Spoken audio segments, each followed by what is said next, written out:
pemirsa dulu sekarang, inilah Teluk Ambon. Dulu bangsa Eropa yang pertama kali datang ke Ambon adalah orang Portugis. Mereka datang ke sini untuk berdagang rempah-rempah, diantaranya cengkeh. Dan cengkeh sampai sekarang masih jadi salah satu hasil bumi utama di Pulau Ambon.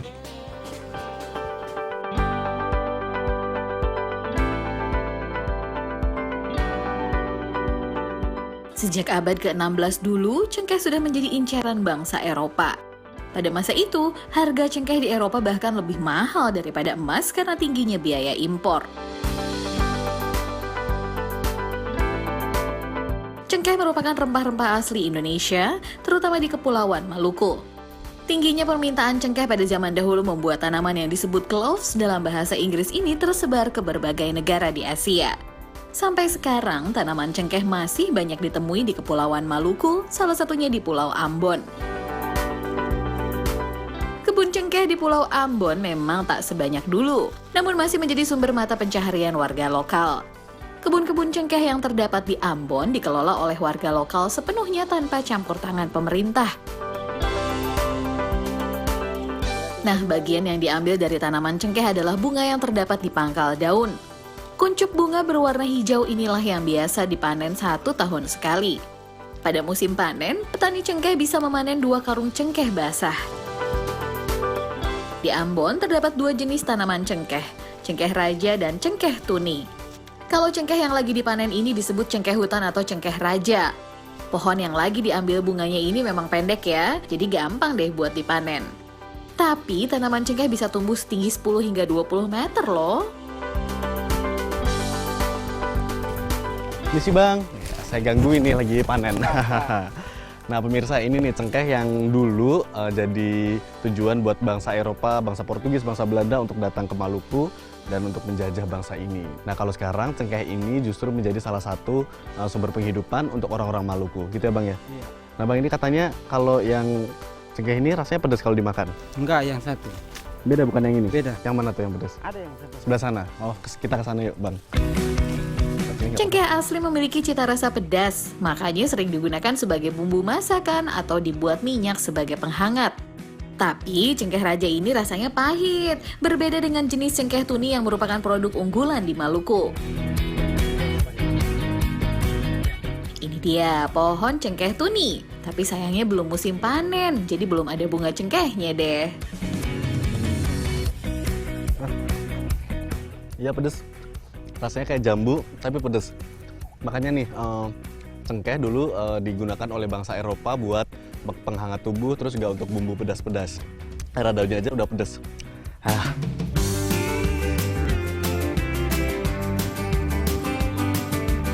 Cengkeh yang sudah dipanen biasanya akan dijemur di bawah terik sinar matahari.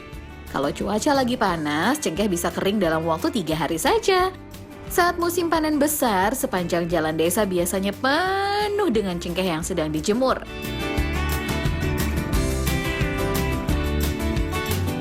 Cengkeh yang sudah kering biasanya akan dijual ke pengepul seharga 70 hingga 80 ribu rupiah per kilogram. Sementara untuk cengkeh tuni, harga jualnya bisa mencapai 200 ribu rupiah per kilogram loh. Cengkeh kering ini biasanya dikirim ke Surabaya untuk dijadikan kretek atau diekspor ke Eropa.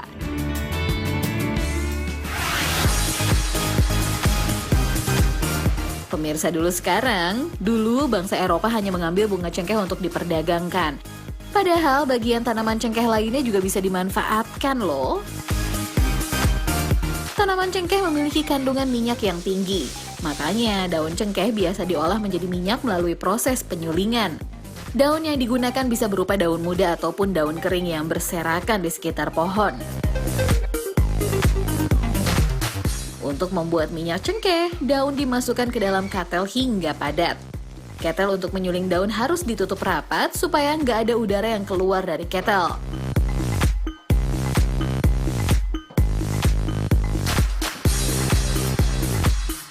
Kebanyakan proses penyulingan minyak cengkeh di Indonesia memang masih tradisional. Alat-alat seperti ketel dan tungku pun biasanya sudah berusia tua. Ketel yang dipanaskan dengan tungku tradisional akan menghasilkan uap air.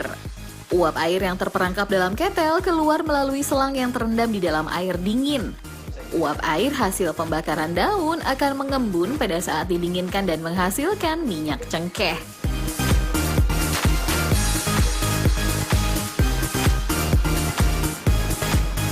Minyak cengkeh biasa digunakan untuk berbagai keperluan, seperti bumbu masakan, bahan parfum, ataupun sebagai minyak oles.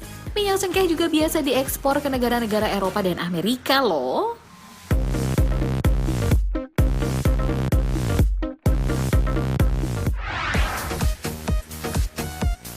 Di kota Ambon, cengkeh nggak hanya digunakan sebagai bumbu masak atau dijual ke pengepul. Salah satu kedai kopi di Ambon menggunakan cengkeh sebagai bahan campuran pembuatan kopi. Rumah kopi Sibu-Sibu yang terletak di Jalan Said Perintah di pusat kota Ambon ini nggak pernah sepi pengunjung. Kedai kopi yang dibuka sejak tahun 94 silam ini konon menjadi lambang persaudaraan pasca kerusuhan Ambon tahun 90-an silam. Yap, rumah kopi di Ambon memang menjadi ajang berkumpul bagi masyarakat dari berbagai etnis maupun agama.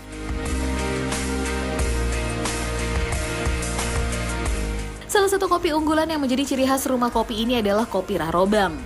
Bahan utama kopi Rarobang adalah campuran bubuk kopi, jahe, dan rempah-rempah lainnya yang dipanaskan terus-menerus di dalam teko. Untuk pelengkapnya, kopi rempah-rempah biasanya dicampur dengan susu kental manis, madu, serta irisan buah kenari.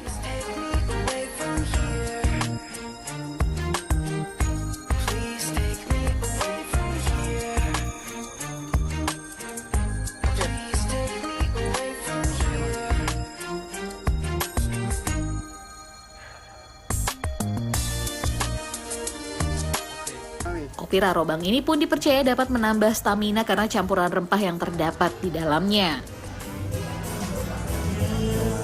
Terima kasih Mami. Ya, enak banget nih kayaknya. Ini dia kopi Rarobang khas Ambon.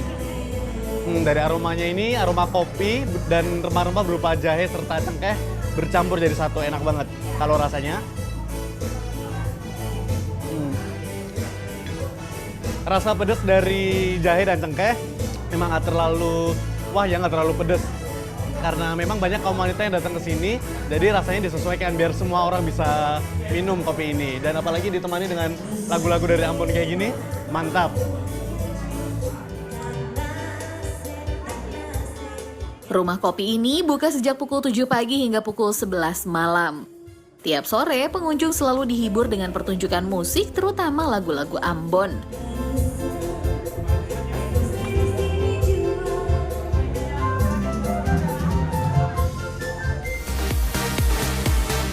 Ciri khas rumah kopi ini gak cuma minuman dengan rempah-rempah khas Ambonnya aja, tetapi juga deretan poster yang ditempel di sekeliling dinding.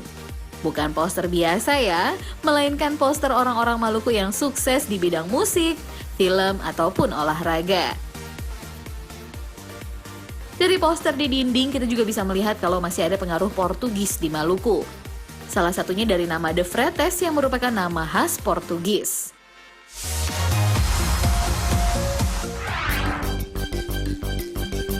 Pemirsa dulu sekarang, pengaruh Portugis di Maluku tak lepas dari maraknya ekspedisi bangsa Eropa untuk mencari rempah-rempah pada abad 16 silam.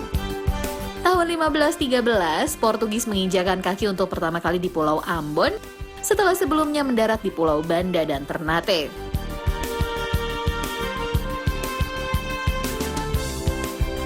Setelah mendarat di Pulau Ambon, benteng inilah yang pertama kali dibangun oleh bangsa Portugis di tahun 1575.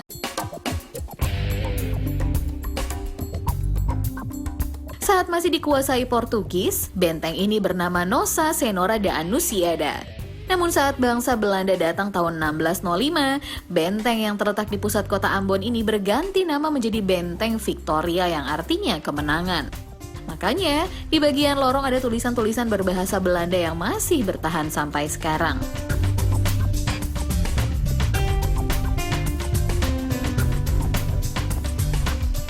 Dulu waktu bangsa Portugis menguasai Ambon, tempat ini berbatasan langsung sama laut. Kalau ada kapal dari Eropa datang, biasanya langsung merapat terus masuk lewat pintu gerbang ini. Jadi bisa dibilang Benteng Victoria ini adalah pintu gerbang untuk masuk ke Ambon di masa lalu.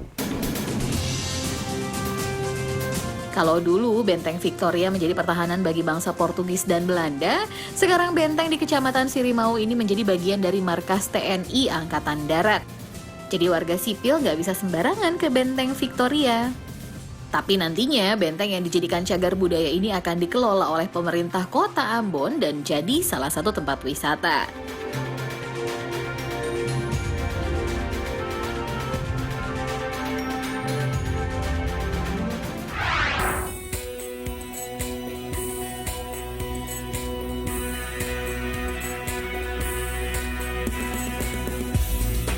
Nah, kalau benteng peninggalan Portugis yang sudah menjadi tempat wisata adalah Benteng Amsterdam.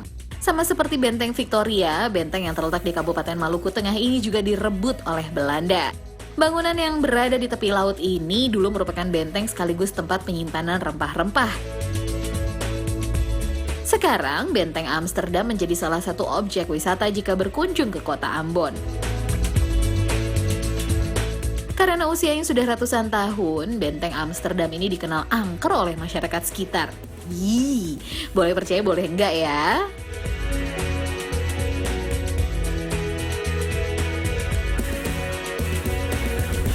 Benteng Amsterdam ini udah dipakai oleh Belanda sejak abad 17 dulu. Terus tahun 1940-an, benteng ini juga jadi markas untuk Perang Dunia Kedua karena lokasinya dianggap strategis. Di kota Ambon ini, peninggalan Perang Dunia Kedua nggak cuma berupa benteng aja, tapi juga berupa perhiasan. Berikut informasinya.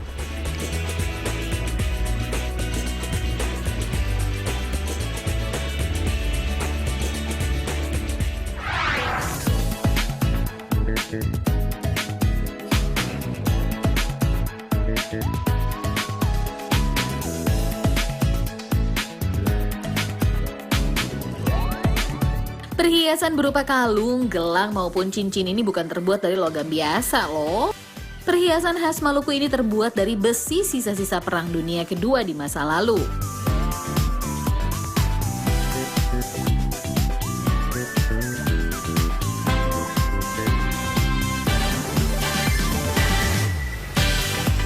Pusat kerajinan besi putih khas Maluku bisa ditemui di Morotai, Provinsi Maluku Utara.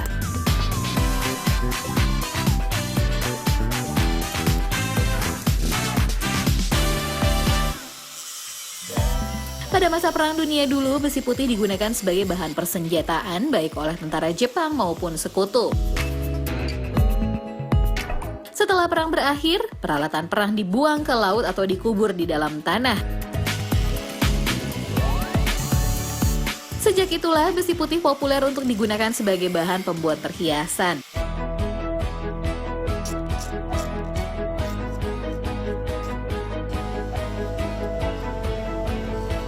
Tahun 80-an silam hanya terdapat puluhan pengrajin besi putih. Namun sekarang jumlahnya berlipat menjadi ratusan pengrajin.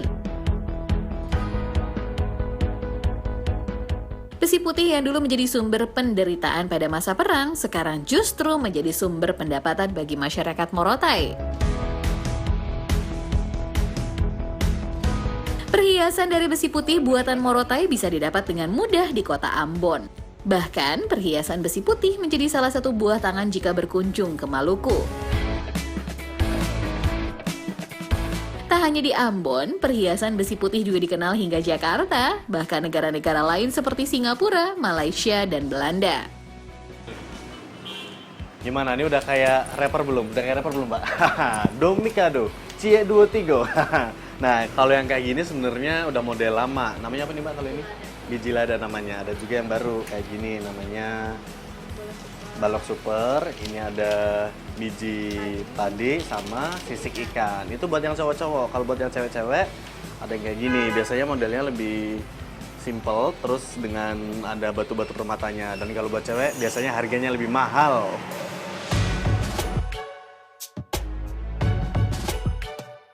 Perhiasan untuk pria yang lebih simpel biasa dijual seharga Rp35.000 hingga Rp175.000. Sementara untuk perhiasan wanita yang lebih rumit bisa dijual seharga Rp35.000 hingga Rp270.000. Besi putih dikenal tahan segala situasi sehingga nggak gampang berkarat. Kalau perhiasan besi putih berkarat, katanya garansi uang kembali loh.